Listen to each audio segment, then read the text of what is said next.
请收看《唯心世界义工利人天》。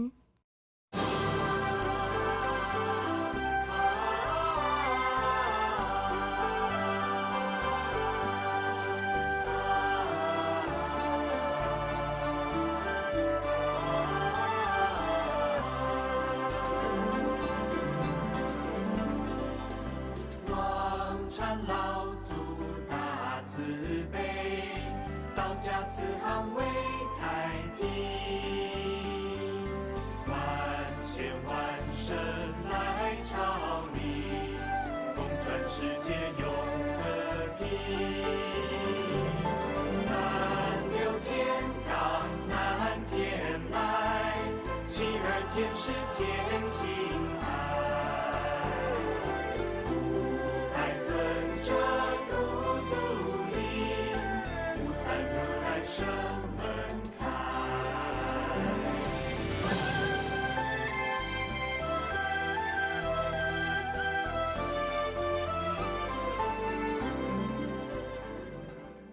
So it's my pleasure now to introduce my neighbor at the table last night.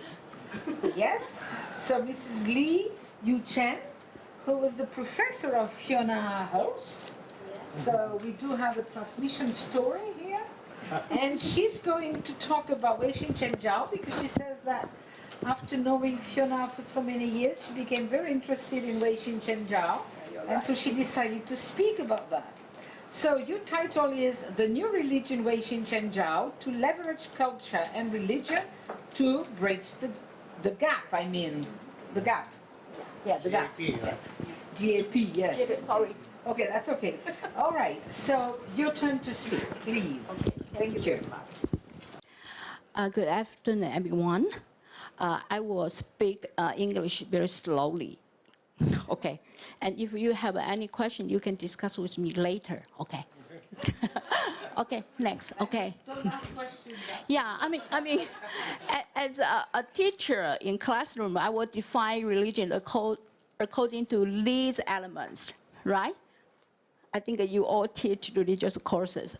But when you came to Weixin Chen Zhao, they use the three treasures to define the main goal or the principle of this religion. And you can see 易经, 风水, and the religion. Yeah. And next. And I found out these questions 2 years ago. It's about the 20th anniversary of Weixin Chen Zhao. And also they are celebrating the 80th birthday of the founder, or we will call it founding master, 宗主, founding master, okay? And they show us a very interesting, the great Dharma wheel of peace. And the great Dharma, this wheel classify all activities and doctrine into 16 categories, and religion only occupied one category. And I can see other more activities related to cultural connotation than religion. It's very interesting. 1/16, religion. Okay, next page. You can see this is the wheel, the Dharma wheel. Okay, and now Hunyuan Chanshi his image is like the ambassador of world peace. Okay. Now, so I will discuss the definition of religion according to the wheel. Okay. Now, the category is divided into 5 subcategories. You can see most of them are ceremonies. Okay, but there's an organization called the 范贝学院 because they have to help to make songs and to even to pick up scriptures to help the running of whole ceremonies. Okay, but other things, the assistance in praying for the dead is 临终助念 is another thing. Okay, it's very kind of religious practice to help people at the deathbed, something like that. Okay, and there are also other Dharma ceremonies, a lot of 法会, okay, but they are listed under the category of cultivation for the nation, 为国修道, and also prayer for peace on the Buddha's birthday, filial piety offering to ancestor, and ascending the altar to eliminate the disaster at any time. Okay, a lot of ceremonies, but they don't belong to the same category. And in another work wrote by Hunyuan Chanshi, they also, he defined the religion as to follow the rule of heaven and earth, and it's the teaching of the sage, okay? And you have to learn how to manipulate, to balance the order of universe, and you have to educate every sensual beings to transcend the gap. Okay. So that's why I wrote a paper and the outline. You can see the 3 parts. I divided the paper into 3 parts, and I got a very quick conclusion in case I don't have time to say it. Okay. And 上面 here, I want to point out the syncretism. I will address this 唯心圣教 as a 合一教, oneness religion. It means 3 plus 1. 3, Confucianism, Taoism, and Buddhism, plus local knowledge system. That's feng shui. Okay, plus 1. Okay, so I will call it a oneness, and they can, change and decide their structure, okay? And the most important thing will be the role of the Hunyuan Chanshi. It will be the intermediary charisma leader. And this is very important in the context of Taiwanese folk religions. I will discuss it later. Okay, next. Okay, now we can see, no, you missed one, yeah, okay. So, in the past 40 years, these ceremonies has been relatively stable and institutionalized. So ceremony, Dharma ceremony, played a very important role in these religions, okay? Not yet. Okay, doesn't matter. And you can read it by yourself. And I need to point out, these ceremonies, they are long duration Dharma ceremonies, from 1 day to 99 days, yearly performed, okay? And in addition, this practice, one important format of practice is sutra recitation, sutra chanting. And I will explain, you can do it individually, but as a branch temple, the community is responsible for chanting the sutra for the whole ceremonies. Sometimes it becomes a competition. Very interesting. Okay. And the key is the leader. Okay. His role. Okay. Next. And there are 4 most important ceremonies I participated. Okay. And be honest, I didn't participate in the 99-day ceremony from the beginning to the end.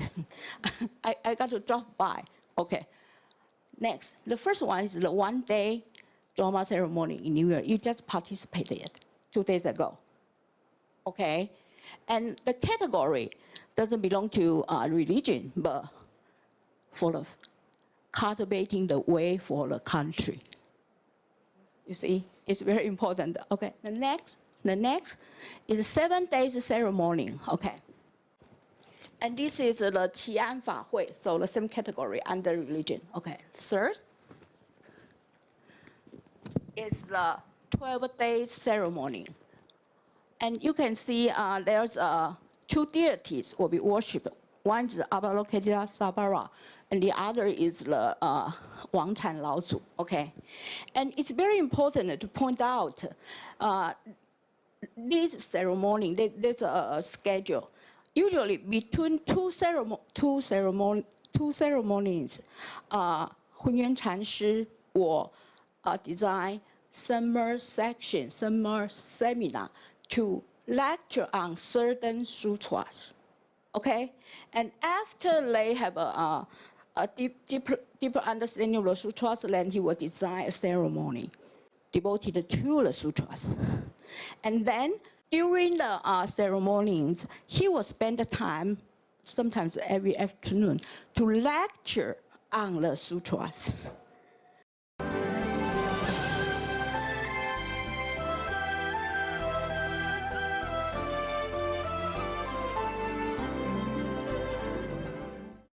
So the ceremony won't be divided from sutra writing and teaching. It's a very interesting way to promote, to propagate your doctrine. Okay, next. And this is the statue of Wang Chan Lao Zhu. I think we have time to visit. And the other is the center, the CHANG Hsin-Fang, the gate. This gate symbolizes the southern gate of heaven. So between Pure Land, there's a heaven, ritually created. Okay, and then all those your wishes, your a lot of sacrifice, those 灰宝, 灰烬 was sent to here. And during the ceremonies, everyone get together to chant the sutras, to do rituals, to protect this universe. But when in ordinary days, who would do it? Only Hunyuan Chanshi continuously purify these ashes over there to keep our world peace. Okay, next.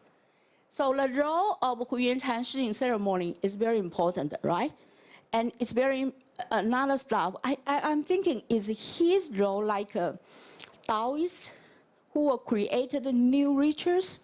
I don't know, because he's more like a media. Okay, and here we can say he personally designed and supervised everything. Okay, so they have as I mentioned, they have a committee, everything, but he joined from construction to a lot of public announcement to the deity and personal appear on paper and a lot of things. Okay, so demonstrate his emphasis on ritual and his design capabilities. He's very creative. He knows how to design rituals. And next, this is a note. He will send the notes by handwriting to the committee to correct this, to correct that. And sometimes they feel confused. And then, who was another day, Hunyuan Chanshi found out there's some trouble of the believers of who burning the incense or something, and he will appear and to interrupt it, to correct it. They were treated like a sentong or something like that. Okay, next. And next. Okay, this is very important. This is what I call the bangwen, the public announcement. The first, you have to write the time and the appeal, and then all the deities you are invited. And then sutras, how many times you will be right. And you can see there are so many sutras. When the list of ceremony getting longer, then the title of sutra getting longer too. And they have decided how many times, right? Okay, and sometimes if the ceremony seems doesn't work very successfully, and the Hunyuan Chanshi will say, no, we should do more. Go home, chant more 1,000 times, more 10 million times or something. You see, so that's what I say, it will become a competition. Okay, and then the end will be who will come here, those ling or those ghosts who will come here to receive the donation, the food at the end. Okay, and next, please. Okay, okay, so, and there's another important ritual is the ending ritual of 1990 ceremonies. It's also a public demonstration and the transmission of the Dharma lineage. And, okay, we can go next first. This is the 宪宗旗. Every branch temple owns their own flag. And they will come here, you know, to give their respect to Hunyuan Chanshi and his wife. And next. And they also bring back the statue of Wang Chan Lao Zhu. Also, this four-leg incense what? Part. And it's very important that they put those ashes, we will say 香火, in this box. and their statue, they send them back to the center to be recharged with magical power yearly. This is very popular practice in Taiwan, like Mazu. They will send their incense back and also the statue back to the natal temple or to the central temple to recharge the magical power, to reestablish the affiliation. Very, very similar situation, okay? And you see? And since it is a very auspicious ceremony, so some branch even bring all their statues, as many as possible, come to recharge, okay? So we can see the religious, then let's think about the religious identity. Okay, he is a founding master, and in harmony with the divine entirety, Chan Master Wang, and through establishment of long-term and frequent religious ceremony. So we got a religion, okay, here. And heavenly revelations often serve as a pattern for establishment of new religious group. Okay, in Taiwan, folk religion, that's a very interesting point. In folk religion, you won't find it's impossible to find any criminal to blame. But you will find a lot of victims. You need to save them. Here, you see the same situation happen again. Okay, so here you can see, and also many new religious groups, maybe a temple, maybe an altar, maybe some home, they were established through spiritual medium. And if the spiritual medium is powerful enough, they will have a new branches, and then like an enterprise, a lot of branches, temples appeared.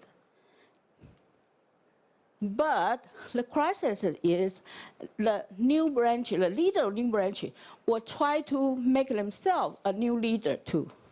So they will copy the way, so it will limit the development of this kind of temples. Okay, because it's easy to copy.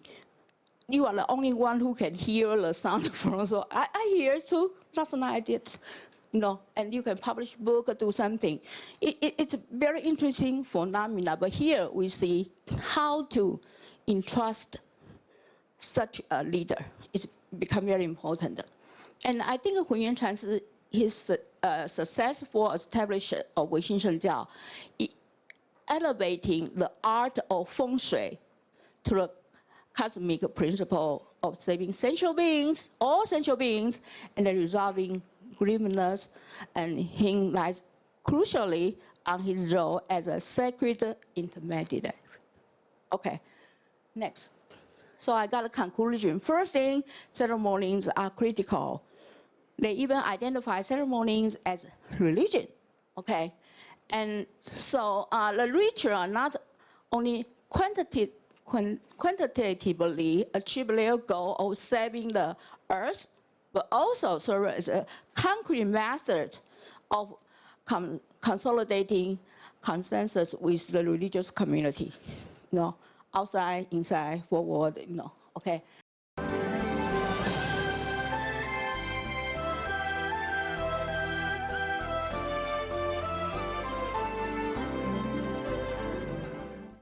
The second, to solve problems efficiently and reasonably, okay? You command a role, you become the preserver of cultural heritage and the ambassador of world peace. Then you got the skill, the technique, you got it from Yi Jing, from feng shui. And in contrast, he must identify the problems, their causes, and the methods of resolution. Ceremonies and feng shui, the skill of feng shui, this kind of thing, and also the wisdom. You should use all the wisdom. I interviewed Hunyuan Chan. He said, if you got a problem in this world, resolve it. Don't wait until Lunhui. We don't trust it. You just make yourself better life in this world, okay? And he is supported by his disciple, family members, and sent out for its, all the members here, they are businessmen, technicians, they are teachers, they have their own professions, and they have a high academic qualification, and we stand together. They challenge the stereotype image of revelation, spirit medium, and feng shui practitioner in traditional society. Because feng shui here, even today, is for professional benefit. You use it as a sacred knowledge to earn money. And now they are trying to open it to all people, anyone. Even they say, even Christian, you needn't to believe in 唯心圣教. Even Christian, if you can practice feng shui to do those things, you can be benefited. And they are successful. Okay. The final, who is defining religion? I mean, before I came to 唯心圣教, I never realized why so many ceremonies and they built as kind of, well, treasure. How to say? It's a strategy. It's a way to establish their own autonomy. Okay, so we need to be thinking about the definition of religion. Okay, so new religion movement helps to fill this gap. The group redefine their autonomy and creativity within the realm of religion, challenges scholars to reconsider long-held definition of religion. Okay, this is the end of my paper.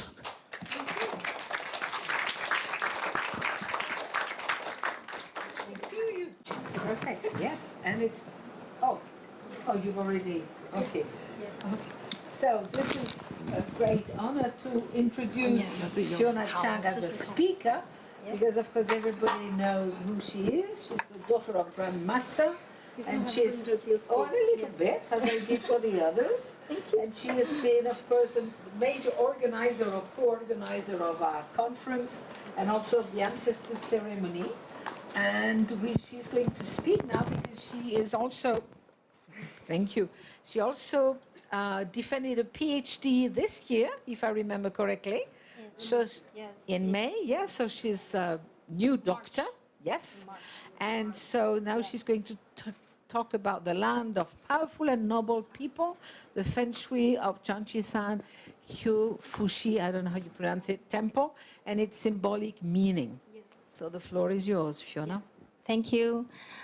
Ladies and gentlemen, I'm Fiona Zhang. Today I'm showing you the feng shui landscape of the headquarters of Changjishan Xianfo Si Temple, the headquarters of Weixin Shengjiao. And this is Changjishan Xianfo's temple. I believe you saw the picture yesterday morning, and it was founded in 1988. It covers an area of 5 hectares. And this picture is painted by Grandmaster Hunyuan Canshi. This is an ideal feng shui that in Grandmaster's mind, he thinks that in the middle of the picture there is a mountain. This mountain, you can see the red line. This mountain symbolizes metal. And in its back, it symbolizes the earth. The earth can generate metal. So the mountain behind can help the front mountain to produce good feng shui. And from this angle, you can imagine a person just like this mountain. He's sitting here, and his left-hand side is dragon side, and his right-hand side is tiger side. And this is like a man sitting on a chair and with his 2 arms. In front of him is the direction of vermilion bird. It symbolizes the front. In the front there is a river, curved river close by. This is the best feng shui. Yes, and let's talk about the Chinese understanding and concept of feng shui. There are 3 points. I I would like to introduce. Actually, the basic elements of feng shui is yin and yang, as we know. Then the qi matters. In the qi is traditional Chinese concept. The qi can transform to many kinds of materials. The second is the feng shui also symbolizes ethics among humans, heaven, and the earth. Then, if you understand the nature of land and respect the principle of nature, then you will know where is the best place to reside in, and you will receive blessings from the land. The third, feng shui is also a theology of the interaction between heaven and human.